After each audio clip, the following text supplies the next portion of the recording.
In this video, I'm going to show you how to quickly and easily create a responsive grid system for your UI designs in Figma. And if you watch this video all the way through, I'll share some tips with you on how to use the grid in your projects properly. So let's dive in. All right, here in Figma, first we need to create a frame. So I'm going to hit A on my keyboard. And from these pre-built frames, I'm gonna select desktop because when it comes to creating a grid system, basically we need to have 3 different frames. One for desktop, one for tablet, and one for mobile, right? All right, now let's create the other frames we need. I'm gonna hit A on my keyboard. Now we need one tablet as well. For the tablet, I'm gonna go with iPad mini, this one, just like this. And we need one for mobile as well. So I'm gonna go to phone and I'm gonna pick iPhone 14, just like that. So we have our 3 different frames. Now we need to start creating our grid. Well, basically we need to have 2 types of grids. We need to have a horizontal grid and also a vertical grid. But why? Because we want to keep our spacing consistent both horizontally and vertically. I'm going to start with the desktop version. I'm going to select this frame, and if I head over to the layout grid section in the design inspector and hit this plus button, as you can see, a grid has been added to this frame. I'm going to change the type of this grid to column. All right.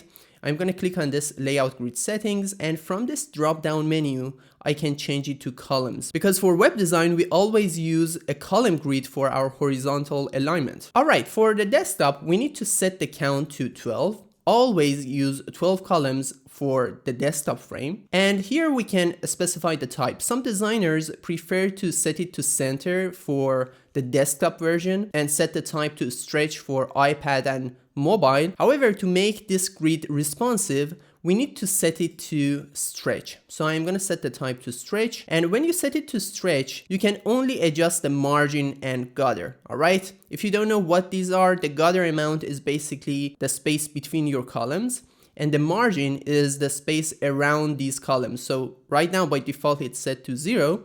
But if I increase it to, let's say 50, you can see that we have some empty space on the sides of this frame. All right, for the desktop grid, I usually set the gutter to 32 because we have more space to work with. All right. But what about the margin? How do I know which amount is suitable for this margin property? Well, when it comes to margin, it all depends on your container size. But what's a container? Well, basically a container is an area that holds your content organized and neatly towards the center of your frame. Okay. So if you take a look at this design, for instance, if I select any of these sections, for example, this search card, you can see that inside we have a container. And the width of this container is 1120 points. All right. Here as well, if I open up this services section, you can see we have another container, the same width. And the same thing applies to the testimonial section and all other sections below. So that's how we can make sure that we have consistency across our project. But you may ask, how should I specify the container size? Well, that's a good question because there is no standard, but there are some recommendations. Some designers prefer to use 1140 points for the desktop container. Some designers like me prefer 1120 points. Some designers prefer 1100 points. That's totally fine. It all depends on the type of project you work on and how narrow you want your content to be. So if you want to have more margins on the sides of your content, you need to go with a smaller container. I personally use 1120 points as my container size for desktop. And for tablet, I use 680 points, and for mobile, 358. Some designers prefer 360 points. That's fine. All right, so let's get back to our grid system here. Now that you know what a container is and what's the point of using a container, I'm gonna go ahead and set the margin here to 160. Why? Because I want my container's width to be 1120 points, okay? So if I go ahead and create a rectangle here, just like this, you will see that I'll get 1120. So that's basically our horizontal grid. But what about our vertical grid? To create a vertical grid, you can simply select this frame, again head over to the layout grid section, hit this plus button once again, and this time I'm going to change the type of this grid from grid to rows. So as you can see now we have vertical rows. This time I'm going to set the type to top because I want this grid to start from the top of my screen, and then I want to set the count to something huge like 1000. The reason I set it to 1000 is because when you go ahead and increase the height of this frame, you will still get this vertical grid. But what about these values? For the offset, just set it to 0 because we don't want to have any offset from the top and bottom sides. For the height, I prefer to use 8, especially if you want to use an 8-point or 4-point grid system. And for the gutter, I can set it to 8 as well. All right. So now when you go ahead and create an element, let me show you what happens. Let's suppose you create this rectangle, and when you try to move it just like this, as you can see, it snaps to the nearest row or column. And when you modify its dimension, it again snaps to the nearest row or column. So that's how you can make sure that your numbers are always going to be divisible by 8. All right, but what about the tablet version? For tablet, we usually use 8 columns. Why? Because we don't have so much space to work with. All right. As the size of our frame decreases, the number of columns should decrease as well. So what I'm going to do is this. I'm going to select this desktop frame, and I can either go ahead and create a layout grid style, all right? Or I can just select these grids, just hover over this area, click once to select this particular layout grid, hold down the Shift key, click once again here to select this layout grid, and copy them. Hit Ctrl C or Command C.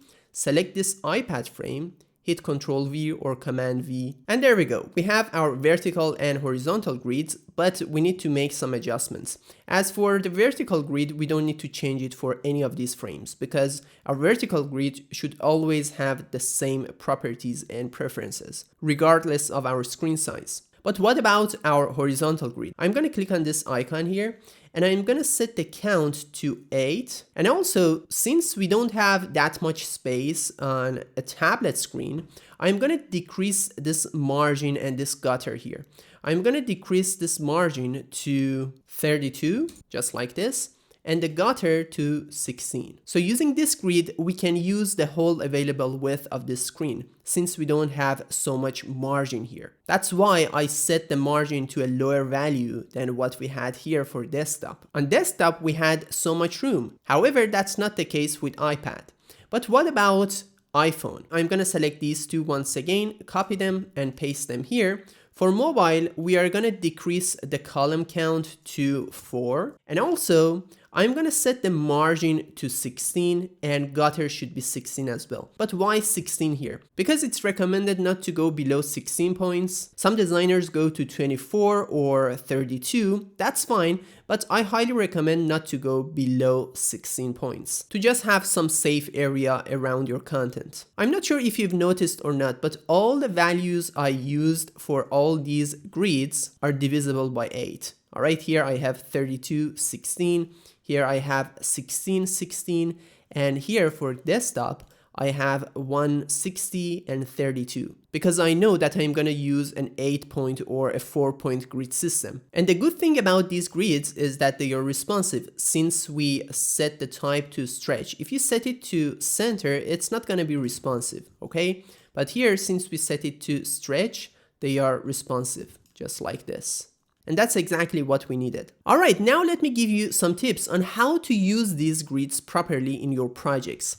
So as I mentioned before, when you just create any shape here, it could be a rectangle or anything, it could be a text layer, it automatically snaps to these rows and columns, all right? But when you use the arrow keys on your keyboard to move your elements around, you can move it down by either 1 pixel, just like this, or if you hold down the Shift key, you can move it down by 10 pixels, just like that, or move it up. And that would be problematic when you use an 8-point grid system. To fix this issue, you can simply head over to the Figma preferences here, and from this quick actions, you can look for nudge amount. All right, if you just look for nudge amount and open it up, here this window allows you to specify your small nudge amount and your big nudge amount. If you just decrease it to 8 from 10 and you go ahead and try to move your element down or up using the arrow keys and Shift key, as you can see now it's moving by 8 pixels. There's one more thing I'd like to point out here, and I think that's a question of many junior designers. Well, when you start designing and when you start learning about grid systems, you think that everything should be aligned with your layout grid, okay? And that's wrong. Let me prove that to you. I'm gonna just unhide my layout grid. Right at the top, we have this navigation bar, right? And inside this navigation bar, we have a container. But look what we have inside. None of these links are aligned with our columns, and they shouldn't be. Why? Because when it comes to using a grid, we just want to make sure that our container is aligned with these columns. And if I zoom in, you can see that my container is perfectly aligned with this first column. And also here, my buttons are perfectly aligned with this last column. The same thing applies to all other sections. For example, here we have this search card.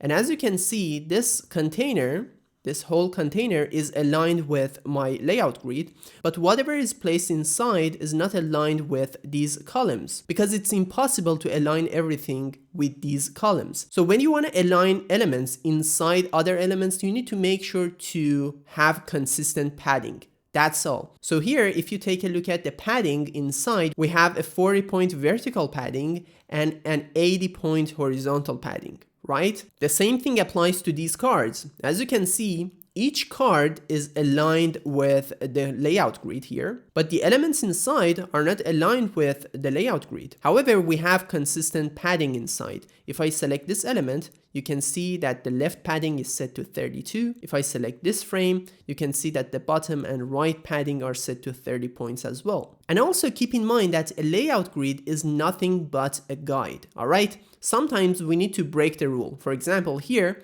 as you can see, this picture, this image here, is not aligned with my layout grid perfectly. As you can see, it's outside my grid, and that's fine because I intentionally put it like that. If you want to learn how to make your UI design responsive, make sure to watch this video on the screen. And as usual, if you found this video helpful, please hit the like button and subscribe to my channel to not miss the upcoming tutorials.